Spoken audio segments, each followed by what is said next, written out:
ಯಾವತ್ತೇ ಆಗಲಿ ಒಂದು ಪ್ರೆಸ್ ಮೀಟ್ನ ಮಾಡಬೇಕಾದ್ರೆ ಎಲ್ಲರಿಗೂ ನಮಸ್ಕಾರ ಅಂತೀವಿ. ಎಲ್ಲರಿಗೂ ಯಾಕೆ ನಮಸ್ಕಾರ ಅಂತೇಳಿ ನಾವು ಹೇಳ್ತೀವಿ ಅಂತಂದರೆ ಅದೊಂದು ನಮ್ಮ ಸಂಪ್ರದಾಯ. ಆದರೆ ಈ ದಿನ ನಮ್ಮ ಭಾರತೀಯ ಯೋಧರು ಅವರ ಮಕ್ಕಳ ಮರಿನ, ಹೆಂಡ್ತಿರನ್ನ, ಸಂಸಾರನ, ತಂದೆ ತಾಯಿನ, ಅಣ್ಣ ತಮ್ಮಂದ್ರನ್ನ ಎಲ್ಲರನ್ನೂ ಬಿಟ್ಟು ದೇಶ ಸೇವೆ, ಜಾತಿ ಧರ್ಮ ಏನು ನೋಡ್ದಿರ, ಯಾವ ರಾಜ್ಯ ಅನ್ನೋದು ನೋಡ್ದಿರ ನಮ್ಮ ದೇಶಕ್ಕೆ ಹೋಗಿ ಕಾವಲು ಕಾಯ್ತಾರೆ. ಯಾರಿಗೋಸ್ಕರ? ನಮಗೋಸ್ಕರ. ನೀನು ಯಾವ ಜಾತಿ, ನೀನು ಯಾವ ಧರ್ಮ, ನೀನು ಯಾವ ಊರು, ನೀನು ಯಾವ ತಾಲೂಕು ಏನೂ ಅವ್ರಿಗೆ ಗೊತ್ತೇ ಇಲ್ಲ. ಈ ಥರ ಹೋಗಿ ಅವರ ಪ್ರಾಣ ಹೋಗುತ್ತೆ ಅಂತ ಗೊತ್ತಿದ್ರೂ ಸಹ ನಮ್ಮ ದೇಶ ಸೇವೆ ಮಾಡೋದಕ್ಕೆ ನಮ್ಗಳಿಗೋಸ್ಕರ ಹೋಗಿ ಅವರು ಒಂದು ಸೇವೆ ಮಾಡಬೇಕಾದ್ರೆ ಆ ಸೇವೆಯಲ್ಲಿ ಆ ದೇವರ ಆಶೀರ್ವಾದ ಇದ್ದು ಆಕಸ್ಮಿಕವಾಗಿ ಪ್ರಾಣಾಪಾಯದಿಂದ ಒಡೆದು ಬಂದರೆ ಹೆಚ್ಚು. ಆದರೆ ಈ ದಿನ ನಮ್ಮ ಶಿವಾನಂದ ರೆಡ್ಡಿ ಅಣ್ಣವರು ಕಾರ್ಗಿಲ್ ಯುದ್ಧದಲ್ಲಿ, ಪಾಕಿಸ್ತಾನದ ಯುದ್ಧ ನಡೀತಿರ್ಬೇಕಾದ್ರೆ ಆ ಒಂದು ಕಾರ್ಗಿಲ್ ಯುದ್ಧದಲ್ಲಿ ಅವರೊಂದು ಕಾಲನ್ನ ಚಿಂದಿ ಚಿತ್ರಾನ್ನ ಆಗುತ್ತಂತೆ. ಅವರ ಒಂದು ಮಾಂಸ, ಅವರ ಒಂದು ಕಾಲಿನ ಮಾಂಸ ಚಿಂದಿ ಚಿತ್ರಾನ್ನ ಆಗಿರುತ್ತೆ.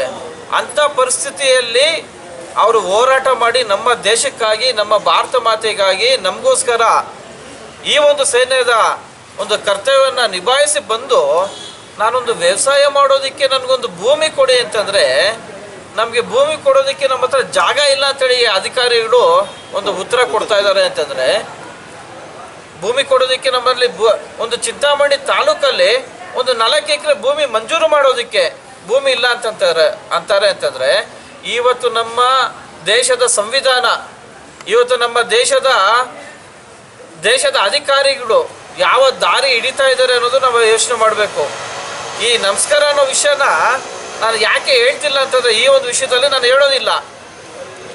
ಇವತ್ತು ದೇಶಕ್ಕಾಗಿ ದುಡಿದು, ದೇಶಕ್ಕಾಗಿ ಸೇವೆ ಮಾಡಿ ಇಲ್ಲಿ ತಾಲೂಕು ಕಚೇರಿಯಲ್ಲಿ ನಿರಂತರವಾಗಿ ಇವತ್ತು 14ನೇ ದಿನಕ್ಕೆ ಕಾಲಿಟ್ಟಿದೆ. ಈ 14 ದಿನಗಳಾದರೂ ಸಹ ನಮ್ಮ ಚಿಂತಾಮಣಿಯಲ್ಲಿರೋ ತಾಲೂಕಿನ ಜನತೆ ಯಾವುದೇ ಕಾರಣಕ್ಕೂ ತಾಲೂಕು ಕಚೇರಿ ಒಳಗೆ ಎಂಟ್ರಿ ಹಾಕ್ಕೊಡ್ದು.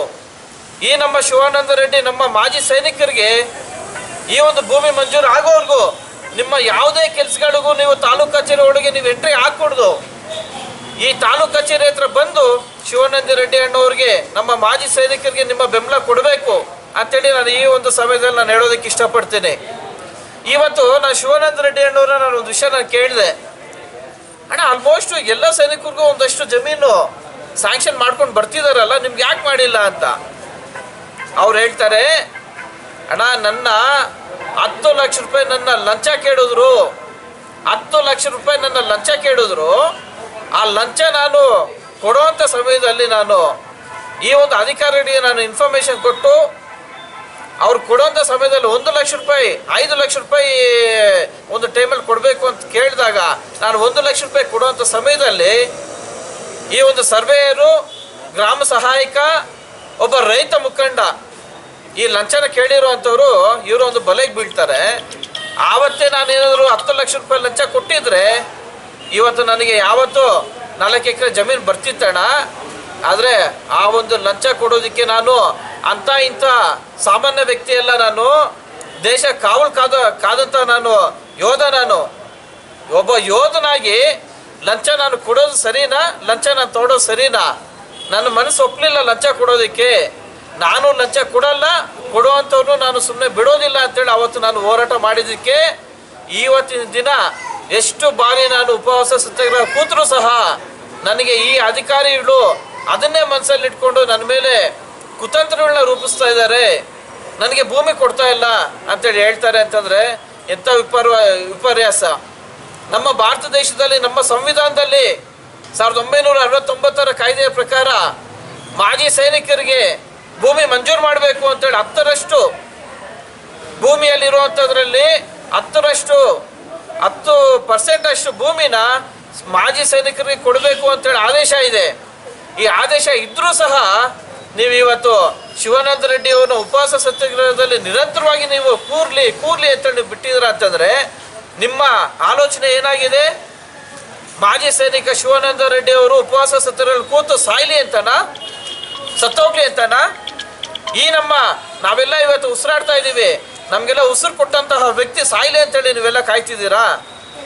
ಈ ಕೂಡಲೇ ಈಗಾಗಲೇ ಎಲ್ಲ ಸಂಘದ ಪರಿವಾರದವರು, ಎಲ್ಲ ರಾಜಕೀಯ ಮುಖಂಡರು ಇಲ್ಲಿ ಬಂದು ಅವ್ರಿಗೆ ಒಂದು ಬೆಂಬಲನ ವ್ಯಕ್ತಪಡಿಸಿದ್ದಾರೆ. ಅದೇ ರೀತಿಯಲ್ಲಿ ನಾವು ಕೂಡ ಇವತ್ತು ನಾವು ಬೆಂಬಲ ವ್ಯಕ್ತಪಡಿಸೋದಕ್ಕೆ ನಾವು ಬಂದಿದ್ದೀವಿ. ಯಾವುದೇ ಕಾರಣಕ್ಕೂ ಇವತ್ತು ನಾವು ಮಾತಾಡ್ಬಿಟ್ಟು ನಾವು ಹೊಟ್ಟೋಗ್ತೀವಿ ಅಂತೇಳಿ ನೀವು ಯಾವುದೇ ಕಾರಣಕ್ಕೂ ಅಧಿಕಾರಿಗಳು ತಿಳ್ಕೊಬೇಡಿ. ನಿಮ್ಮ ಬಂಡವಾಳ ಆಚೆಗೆ ಎಳಿತೀವಿ. ಇವತ್ತು ಯಾರು ಈ ಅಧಿಕಾರಿಗಳು ನಮಗೆ ಭೂಮಿ ಮಂಜೂರು ಮಾಡೋದಕ್ಕೆ ನಮ್ಮಲ್ಲಿ ಜಮೀನಿಲ್ಲ ಅಂತೇಳಿ ಯಾರು ನೀವು ಹೇಳ್ತಾ ಇದ್ದೀರಾ, ಈ ಒಂದು 2 ವರ್ಷ 3 ವರ್ಷಗಳಿಂದ ನೀವು ಯಾರಿಗೆ ಭೂಮಿ ಮಂಜೂರು ಮಾಡಿದ್ದೀರಾ, ಅವರು ಯಾವ ಯಾವ ವೃತ್ತಿಗಳಲ್ಲಿದ್ದಾರೆ, ಅವರು ಎಲ್ಲಿಂದ ಬಂದಿದ್ದಾರೆ, ನೀವು ಅವ್ರ ಹತ್ರ ಎಷ್ಟು ಲಂಚ ತೊಗೊಂಡು ಮಾಡಿದ್ದೀರಾ ಅನ್ನೋದನ್ನ ನಾವು ಆಚೆಗೆ ಎಳಿತೀವಿ. ನಿಮ್ಮ ಬಂಡವಾಳನ ಎಳಿತೀವಿ. ನಿಮ್ಮ ಅಧಿಕಾರಿಗಳಿಗೆ ಈ ಕಾನೂನಾತ್ಮಕವಾಗಿ ಏನು ಶಿಕ್ಷೆ ಕೊಡಬೇಕು ಅದನ್ನು ಕೊಡಿಸೋಂಥ ಕೆಲಸ ನಾವು ಕೈಗೆತ್ಕೊಳ್ತೀವಿ. ಈ ಕೂಡಲೇ ನೀವೇನಾದರೂ ಶಿವಾನಂದ ರೆಡ್ಡಿ ಅವರ ಉಪವಾಸ ಸತ್ಯಾಗ್ರಹನ ಕೈ ಬಿಡುವಂಥ ಕೆಲಸ ಮಾಡಲಿಲ್ಲ ಅಂತಂದರೆ ನಿಮ್ಮ ಬಂಡವಾಳನ ಆಚೆ ಹಿಡಿಯುವಂಥ ಕೆಲಸ ನಾವು ಮಾಡ್ತೀವಿ. ಎಷ್ಟು ವರ್ಷಗಳಿಂದ ನೀವು ಅಧಿಕಾರಿಗಳು ಇಲ್ಲಿ ಟಿಕಾಣಿ ಹಾಕಿ ಕೂತಿದ್ದೀರಾ, ಇದರ ಪಟ್ಟಿ ಕೂಡ ನಾವು ಎಳಿತೀವಿ ಅಂತೇಳಿ ಈ ಸಂದರ್ಭದಲ್ಲಿ ನಾನು ಹೇಳೋಕೆ ಇಷ್ಟಪಡ್ತೀನಿ.